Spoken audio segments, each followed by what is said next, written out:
What are two three major divergence from NCF 2005?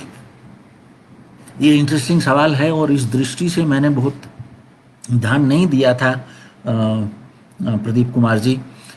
फिर भी मैं अभी इस पर थोड़ा सा सोचने की कोशिश करूं तो एक बात मुझे ये लगती है कि एनसीएफ में आरंभ में इतनी सारी भाषाएं सिखाने की बात नहीं है।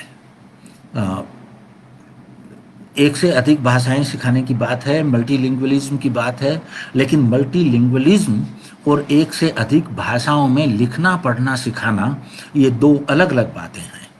तो ये एक एक चीज़ तो मुझे ये लग रही है।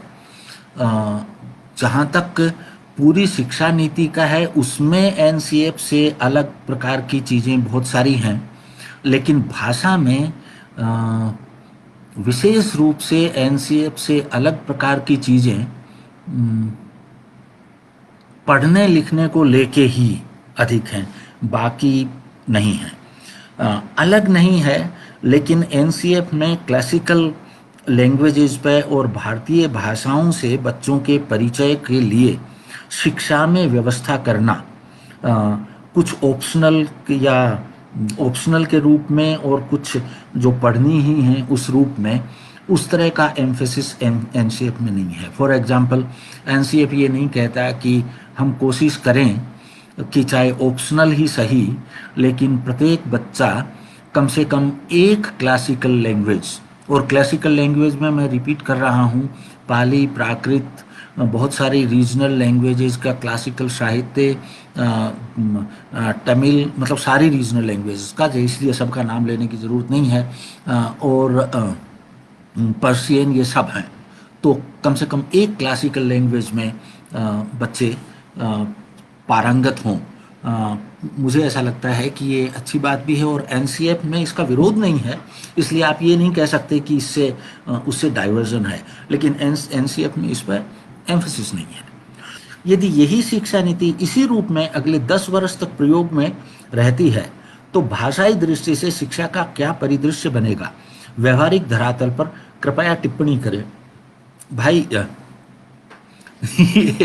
ये मेरे लिए थोड़ा मुश्किल है, फिर भी आप कहते हैं तो मैं भविष्य की कल्पना करने की कोशिश करता हूं। मैं बहुत अच्छा नहीं हूं भविष्य की कल्पनाओं में, फिर भी कोशिश करता हूं।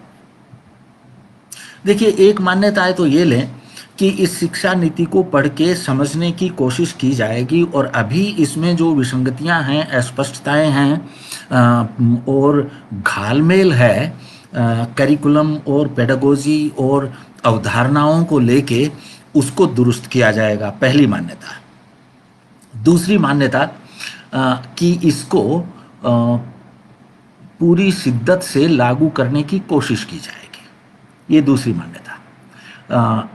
तो एक संभावना तो ये बनती है कि यदि आप बच्चों पे शुरू से ही इतनी सारी भाषाएं सिखाना आरंभ कर देंगे, खासकर प्री प्राइमरी में और प्राइमरी के पहले 2 वर्ष में 3 भाषाओं में लिखने पढ़ने पर आप बल देने लगेंगे, तो मुझे ऐसा लगता है कि भाषा की दृष्टि से अब हमारी जो स्थिति है, थोड़ा ये ध्यान दीजिए कि अब हम में से बहुत कम लोग हैं जो हिंदी में अपने आप को ठीक से अभिव्यक्त कर सकते हैं या अंग्रेजी में ठीक से अभिव्यक्त कर सकते हैं।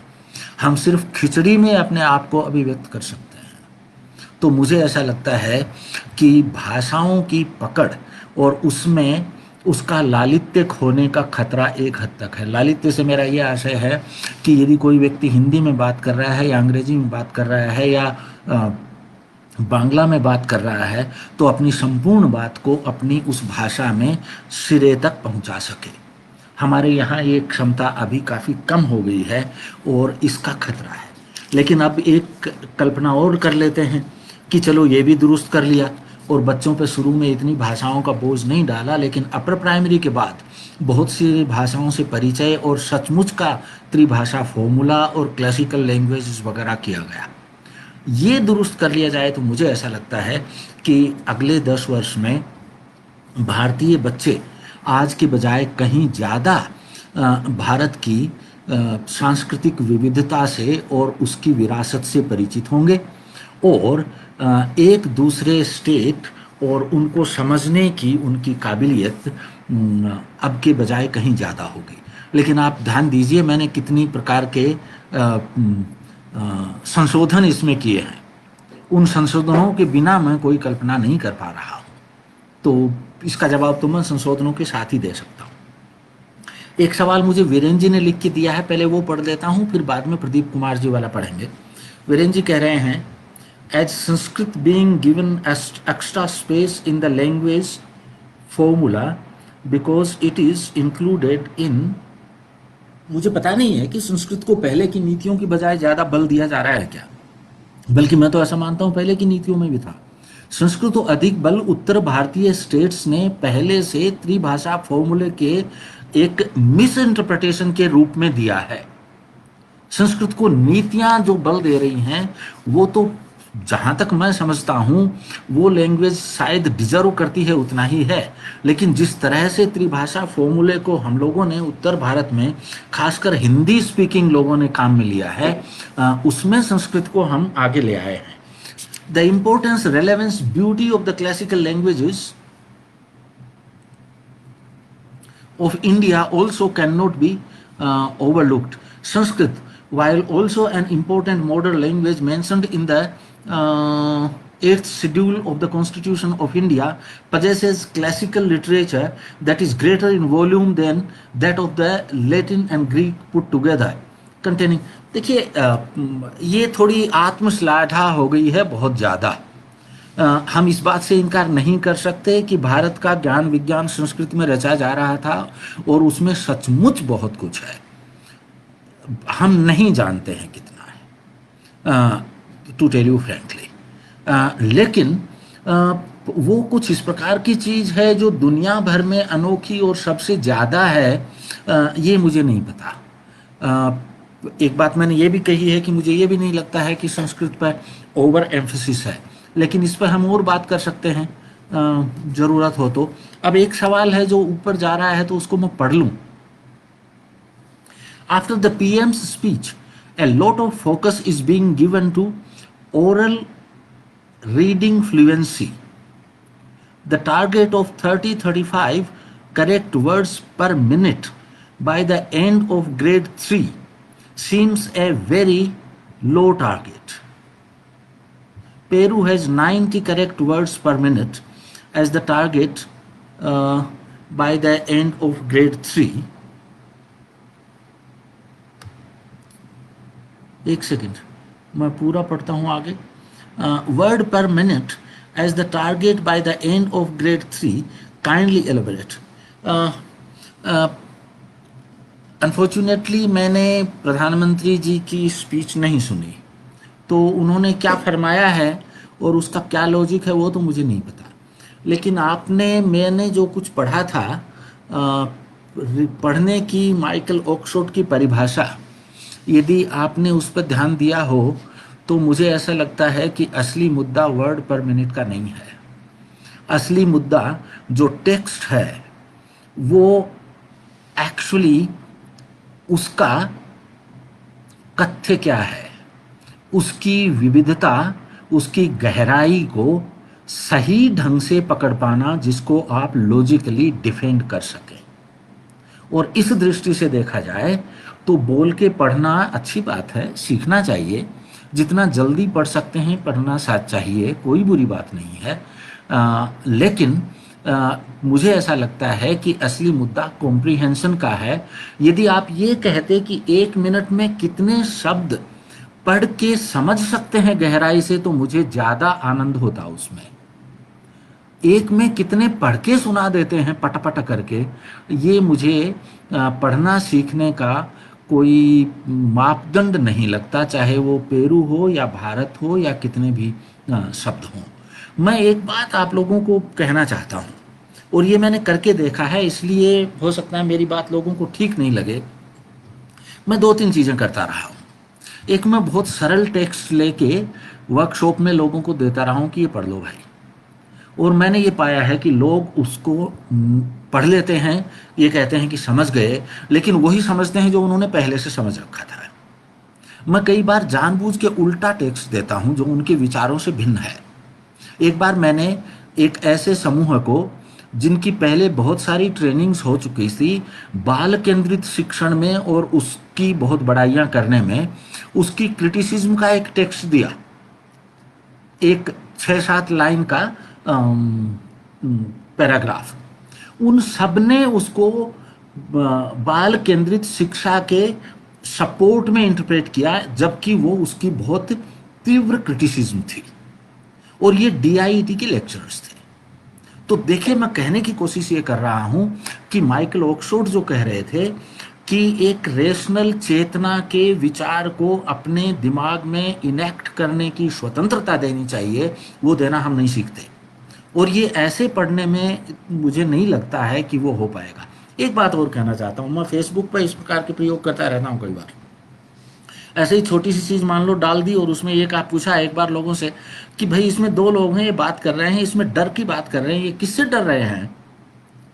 लोगों ने वही जवाब दिए जो उनके जहन में पहले से थे, जबकि वहां बात उससे उल्टी थी। तो मुझे ऐसा लगता है कि पढ़ना सीखने का जो एक चीज़ है वो उसकी गहराई में जाना है, और ये वाली बात से मुझे, मैं गलत हो सकता हूँ बाय द वे, प्लीज़ मैं जो भी बातें कह रहा हूँ उनको थोड़ा जो कहते हैं take with a pinch of salt, तो उनको आप थोड़ा take with a pinch of salt. लेकिन मुझे बहुत परेशानी नहीं है यदि शब्द कम है और गहराई है। तो अब थोड़ा अ, हमारे एक पुराने साथी अली खान का सवाल है, उस पर ध्यान देते हैं। अर्ली लिटरेसी और न्यूमरेसी की आधारभूत दक्षताएं क्षमताएं कक्षा 3 के अंत तक प्राप्त करने की जोरदार ढंग से वकालत की है, जबकि पूर्व प्राथमिक स्तर के 3 सालों में भी इन दक्षताओं पर काम करने की बात की है। तो क्या इन आधारभूत दक्षताओं के 5 वर्ष व्यवस्थित काम होगा? अब देखिए, मुझे ये अर्ली लिटरेसी न्यूमरेसी का मतलब बहुत अच्छी तरह से पता नहीं है, क्योंकि ये बहुत क्लियरली व्याख्यायित शब्दावली नहीं है। और आप ठीक कह रहे हैं, इस दस्तावेज में इसकी बहुत स्पष्टता नहीं है, लेकिन इसमें मुझे कोई ऐतराज नहीं है, क्योंकि भाषाई क्षमताओं की और के ऊपर तो हम स्कूल के पूरे टाइम में ही काम करते हैं।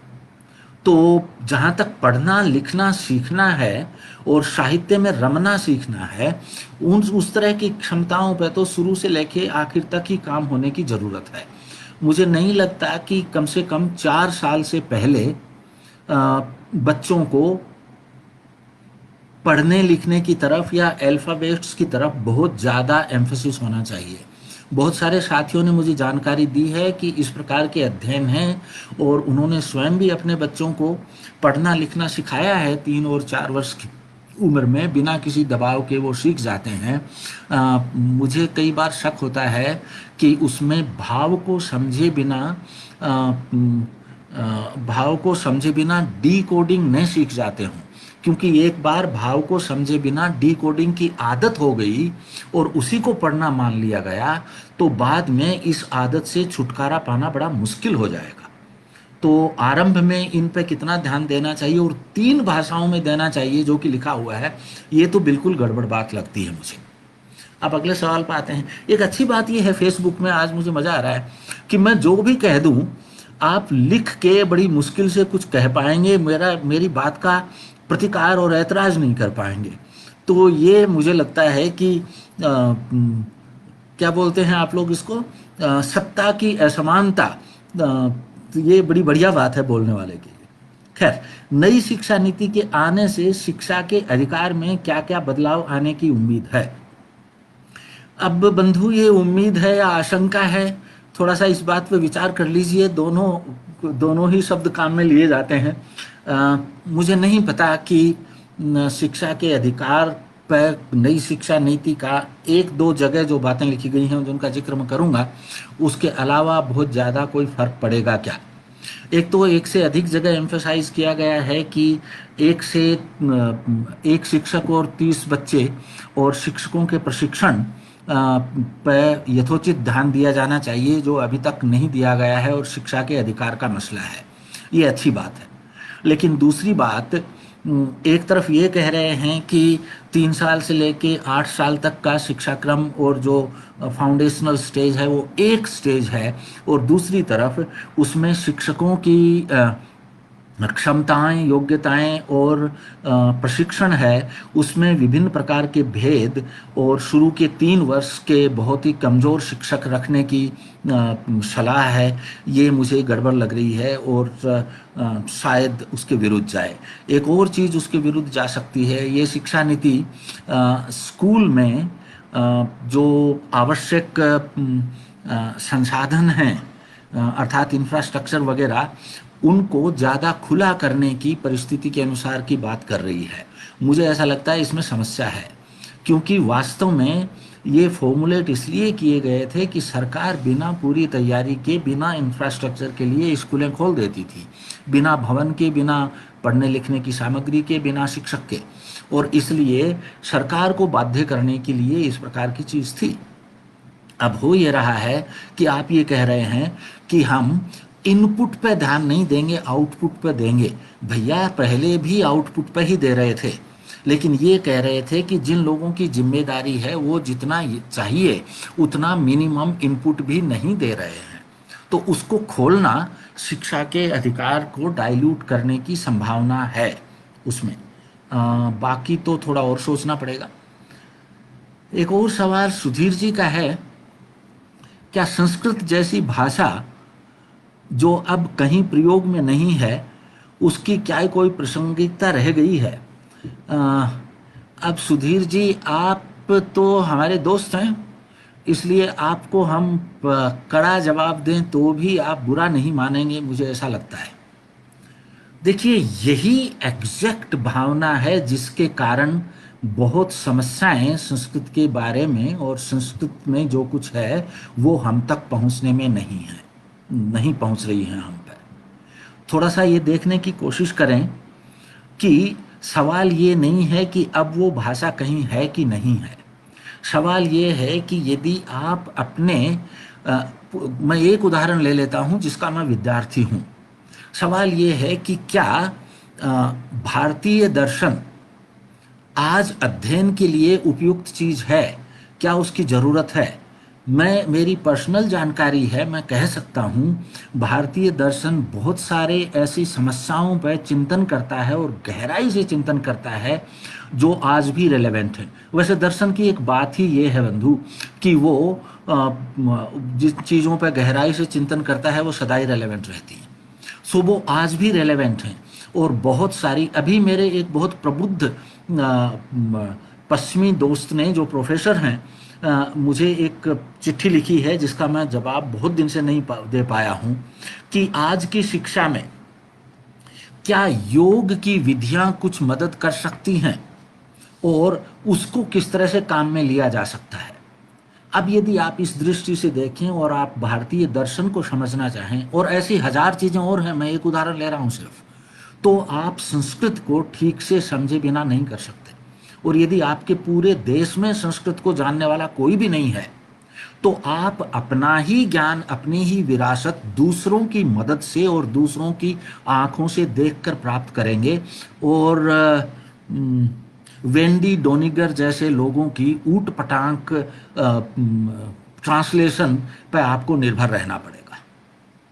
तो मुझे तो ऐसा लगता है सवाल ये नहीं है कि आज कहीं प्रयोग में हो रही है कि नहीं, सवाल ये है कि हमारे पास जो ज्ञान विज्ञान है उसको प्रॉपरली समझने के लिए उसकी जरूरत है। एक बात मैं आपसे और कहना चाहूँगा, हम में से कितने लोगों ने इसका ध्यान दिया है कि ग्रीक लैंग्वेज में लिखे हुए प्लेटो के या सोक्रेटिक डायलॉग के, वो भी प्लेटो के ही हैं, और जो जो दर्शन की किताबें हैं या लैटिन में दर्शन की किताबें हैं, पश्चिमी फिलोसॉफी ऑफ एजुकेशन आज भी उनको कितना काम में ले रही है। और यदि आपके पास, उन लोगों के पास कोई ऐसा व्यक्ति ही नहीं होता जो लैटिन और ग्रीक लैंग्वेज समझ सकता है, तो वो वर्तमान संदर्भों में इस ज्ञान का इंटरप्रिटेशन कैसे करते हैं? तो इस दृष्टि से देखें तो ये सवाल थोड़ा अजीब सा है सुधीर जी, इसकी हमें जरूरत होगी। अगला सवाल है, फिर से प्रदीप जी का है। रोहित जी, अब यही आशंका है कि एनसीईआरटी एवं अन्य संस्थाओं द्वारा समझ की बजाय फ्लुएंसी पर ही पूरा फोकस किया जाएगा। ये हो सकता है प्रदीप जी, और यदि ऐसा हुआ तो हमारे लिए अशुभ होगा, लेकिन ये तो हम सदा ही करते रहे हैं। तो इसका दोष आप हमारी प्रकृति, हमारे सिस्टम और हम जैसे लोग हैं उसको दें, अकेली शिक्षा नीति को नहीं दें। हाँ, शिक्षा नीति का थोड़ा ज़्यादा दोष होगा इसमें, सॉरी। हाँ, शिक्षा नीति को भी दें, क्योंकि इसमें स्पष्टता नहीं है, अस्पष्टता है, और उसके चलते बहुत कुछ संभव है। आपने उच्च शिक्षा में भाषा के प्रश्न पर विशेष बात नहीं की। शिक्षा नीति में इस पर पूरा एक खंड है, कृपया टिप्पणी करें। आप ठीक कह रहे हैं सत्यपाल जी, लेकिन उसके लिए कभी फिर से मुझे हमें बात करनी पड़ेगी, या मुझे लिख के आपसे संपर्क करना पड़ेगा, क्योंकि मैंने जानबूझ के, मैं उच्च शिक्षा में पढ़ाता तो ज़रूर हूँ, लेकिन आप शायद जानते हैं कि मेरा दिली रिश्ता स्कूली शिक्षा से है। तो मैंने जानबूझ के आज इस शिक्षा नीति के स्कूली शिक्षा वाले हिस्से पर ही विशेष रूप से ध्यान दिया है।